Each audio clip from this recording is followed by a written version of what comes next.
आज जो प्रदर्शन हुआ सर वो किस लिए किया और क्या इसका उद्देश्य? शाजापुर में आए दिन दलितों पर अत्याचार हो रहे हैं, एट्रोसिटी हो रही है, लेकिन उन पर कोई कार्रवाई नहीं होती। जब हमारे लोग थाने में जाते हैं तो उनको बदतमीज कर भगा दिया जाता है, एफआईआर नहीं होती है। ज़मीन के मामले हैं और ख़ास हमारा मुद्दा ये है कि महंगाई कम की जाए, क्योंकि जब किसानों की बुआई का टाइम आया तभी आप मतलब पेट्रोल के दाम बढ़ा रहे हैं। तो इस चीज़ को लेकर हमारा मुख्य उद्देश्य था। दूसरा उद्देश्य हमारा ये है कि भीम आर्मी ने ठान लिया कि आरक्षण को 9वीं अनुसूची में डालना है, क्योंकि आए दिन मोदी सरकार अमेंडमेंट करके आरक्षण पे चोट पहुंचा रही है। और तीसरी सबसे बड़ी हमारी बात यह है कि मध्य प्रदेश के अंदर नक्सल कानून व्यवस्था जिसमें दलितों के ऊपर अत्याचार हो रहे हैं, उनको मारा जा रहा है, लेकिन एफआईआर तक भी नहीं लिखी जाती है। बहुत सारे मामले में मैं आपको बताऊंगा, लेकिन शिवराज सिंह चौहान जी जो मामा बनते हैं, कहीं ना कहीं उन्होंने जो जिस प्रकार से जो मतलब सरकार बनाई है, वो मुझे लगता है कि किसान विरोधी, छात्र विरोधी, महिला विरोधी है और सबसे बड़ा दलित विरोधी है। इन लोगों ने जब भी सरकार में आए हैं ये काम इस प्रकार करते हैं। अब 2003 में पट्टे मिले थे, 2003 में पट्टे मिलने के बाद आज समस्या आ रही है कि हमारे लोगों को जमीन पर रास्ता नहीं दिया जा रहा है, कब्जा नहीं मिल रहा है। तो इन सब चीज़ों को लेकर जन विरोधी नीतियों के विरुद्ध जो सरकार की जो नीतियां हैं उनके विरुद्ध भीम आर्मी ने यहाँ से बिगुल फूका है और ये बिगुल पूरे प्रदेश के अंदर जाएगा। और हमने बिल्कुल ठान लिया है कि जब तक हमारे लोगों को न्याय नहीं मिलेगा तब तक हम सड़कों पर रहेंगे। आप चाहे विधानसभा लोकसभा में विधायक की चोरी करके बन जाए, लेकिन आपको चैन से नहीं बैठने देंगे। और आपने देखा होगा कि कानपुर के अंदर जिस प्रकार से 8 पुलिसकर्मियों को मारा गया, लेकिन इसके बावजूद फरार, तो उधर भी हमारी भीम आर्मी लगी हुई, बड़े चंद्रशेखर राजा जी लगे हुए हैं।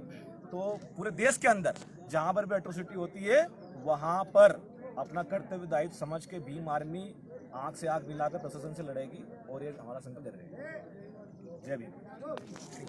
ये एक सर की मेरी रुकना अभी थोड़ा सा हट तो जाओ, पीछे तो हट जाओ।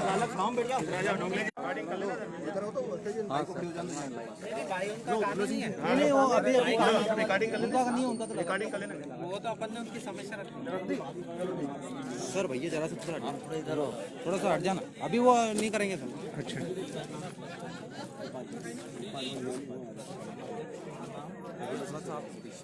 आप भी लाइव चलाओ।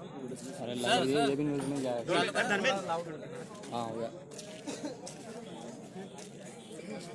नमस्कार दोस्तों, मैं राजेश सिसनोरिया स्पॉटलाइट न्यूज़ पर आज जिला कलेक्टर शाजापुर में उपस्थित हूँ। यहाँ पर भीम आर्मी के द्वारा एक आंदोलन किया जा रहा है। आंदोलन महंगाई और दलितों पर अत्याचार हो रहे इस ओर से किया जा रहा है। आइए जानते हैं पूरी बात।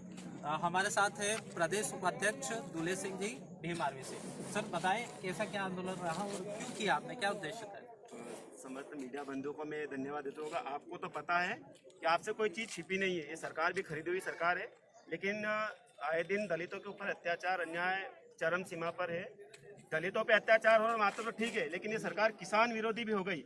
आज किसानों की सबसे ज़्यादा डीजल की ज़रूरत है खेती करने के लिए, लेकिन ऐसे समय में डीजल का दाम बढ़ा है, किसान की कमर तोड़ दी गई। एक तो कोरोना वायरस से बेचारा किसान परेशान है, उसकी सब्जियां सड़ गई, उसकी फसल सड़ गई, छात्रावास और जो छात्र लोग हैं वो भी परेशान है। किराएदार उनसे मकान दबाव बना रहे हैं, उनके छात्रवृत्ति डाल दी जा रही। उसके विरोध में प्रवासी मजदूर हमारे मारे गए, ट्रेन कई जार बेचारे रास्ते में भूखे प्यासे मर गए, लेकिन सरकार की कान पे जू नहीं देंगी। क्यों? ये ईवीएम की पैदाइश सरकार है, इसलिए इनको तकलीफ हो रही। इनको हमारे वोट की जरूरत है, ईवीएम से बनी हुई। तो सबसे पहले ईवीएम बैन होनी चाहिए, ये मशीन द्वारा मतदान होता है ये बंद होना चाहिए। बाबा साहब ने हमें मतदान देने का अधिकार करा था, बैलेट पेपर से मतदान होना चाहिए, तभी हम सरकार से लड़ पाएंगे। और आज शाजापुर में हमने ये आंदोलन करा है कि सरकार को हम चेतावनी देना है कि 24 उपचुनाव हो रहे हैं, सरकार सुन ले, दलितों का उपेक्षा न करे। SC/ST में मुकदमा तो दर्ज हो जाता है, लेकिन गिरफ्तार नहीं होता है। उनकी पार्टी के श्रेष्ठा जोशी ने उनकी पार्टी के लोगों को नंगी गालियां दी, लेकिन FIR हुए आज 4 महीने हो गए, लेकिन अभी तक गिरफ्तारी नहीं हुई। क्यों? क्योंकि बड़े नेताओं का हाथ है। तो सरकार उपेक्षित कर रही है हमारे दलितों को, कहीं न कहीं हमें प्रतिनिधित्व दिया जा रहा है। और जो दलित SC/ST मुकदमा हो जाता है, उनके जो पैसे दिए जाते हैं वो साल 2-2 साल तक वो पैसे नहीं, राहत राशि नहीं डाली जाती है। इसके वियोग में हमारे पीड़ित परिवार बेचारा वकील नहीं कर पाता है, अच्छा वकील करके हमारी बात नहीं रख पाता है। ये सरकार की मंशा हमें पता चल रही है। हम सरकार को आवाज देने आए हैं, आगाह करने आए हैं कि 24 उपचुनाव है, हम आपको बुरी तरह से हराएंगे अगर दलितों के ऊपर अत्याचार अन्याय बंद हो। बात चुनाव हराने की हो रही है, वहीं पर संगठन कितना आगे पीछे हैं जरा ये भी बात कर ले, क्योंकि सामने 2 बड़ी पार्टियां हैं, कांग्रेस और बीजेपी। हमारे पास पूर्व प्रदेश उपाध्यक्ष सुनील अग्रे जी प्रभारी हैं। सर, पार्टी की क्या रूपरेखा है? सदस्य आपके जिलों में नहीं मिलते, क्या इनको बढ़ाना नहीं है या फिर ये पार्टी कम सदस्य के पहली साथ? बात तो मैं आपके माध्यम से कह दूं कि भीम आर्मी जहाँ पर डीडी 1 नहीं पहुंचा है, वहाँ तक भीम आर्मी पहुंच चुकी है। और बच्चे बच्चे की जुबान पे भीम आर्मी का नाम है। बस हमें उस जो मास बना है हमारा भीम आर्मी का, उसको हमें वोट पे कन्वर्ट करना है। पहले ये ऑप्शन नहीं था हमारे पास, हमारे कोई राजनीतिक दल नहीं था, लेकिन भीम आर्मी के संस्थापक आज़ाद जी ने एक नई पार्टी बनाई, आज समाज पार्टी ASP। वो मध्य प्रदेश के अंदर 24 उप सीटों पर चुनाव लड़ने वाली है। और मैं कह दूं विश्वास आपको कि भीम आर्मी के सदस्य नहीं, भीम आर्मी के कार्यकर्ता घर घर पैदा हो गए हैं और नेता बन रहे हैं और सवाल खड़े कर रहे हैं। आज आपने देखा होगा कि उज्जैन में SP ने जय भीम बोलने से मना कर दिया था। उसी चीज़ को लेकर हमने उनसे 10 बार माफी मंगवा दी। तो आप कैसे बोल रहे हैं कि कार्यकर्ता नहीं है? भीम आर्मी के कार्यकर्ता भी है, पदाधिकारी भी, नेता भी बने भीम आर्मी से। सर दूसरा मेरा ये सवाल है कि जो ASP है इसकी विचारधारा क्या है? लोग इसे ASP बहुजन लेके चलते हैं? ASP की विचारधारा है बहुजनता वंश का।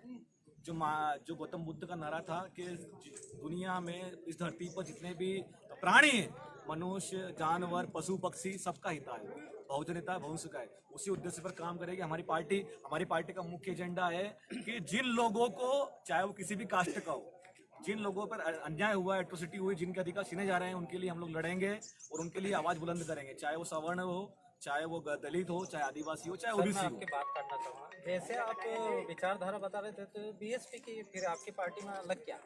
हमारी BSP का विचारधारा संविधान संस्था है। BSP की विचारधारा है सर्वजनता है, संस्था है, लेकिन हमारी विचारधारा बहुजनता संस्था है। अब आप बताइए मुझे कि अगर किसी गांव का व्यक्ति है, अब उसको कोई सवर्ण ही परेशान कर रहा है, तो सवर्ण तो उसको न्याय नहीं करेगा, तो वो कहाँ पर आएगा? हमारे पास आएगा। अब वो क्योंकि अगर उसको मानवता के हित है, हम उसको न्याय करेंगे। लेकिन हमारी पार्टी का मुख्य एजेंडा है कि बहुजन हित की बात करना और बहुजनों को ही लोकसभा विधानसभा में सांसद, विधानसभा विधायक बनाकर पहुंचाना, इसी पे हमारी पार्टी काम कर रही है। सर अभी जो चुनाव होने वाला है इसकी क्या तैयारी है? इसकी तैयारी पूरी चल रही है। माननीय एडवोकेट चंद्रशेखर आजाद जी के निर्देशानुसार जैसा वो कहेंगे, जैसा हमारा नेतृत्व कहेगा, जैसी हमारी केंद्रीय कमेटी कहेगी, चुनाव समिति कहेगी, हम डिसाइड करेंगे। लेकिन हमने बिल्कुल, आपको पता होगा कि 1 महीने पहले हमने बिल्कुल फूक चुके हैं और जहाँ पर भी हमारे लोग तैयार हो, चुनाव लड़ेंगे पूरी दमदारी से। तो ये थी भीम आर्मी के हमारे पास सदस्य थे जो कि आगामी चुनाव लड़ने के लिए संगठन को मजबूत कर रहे हैं। राजेश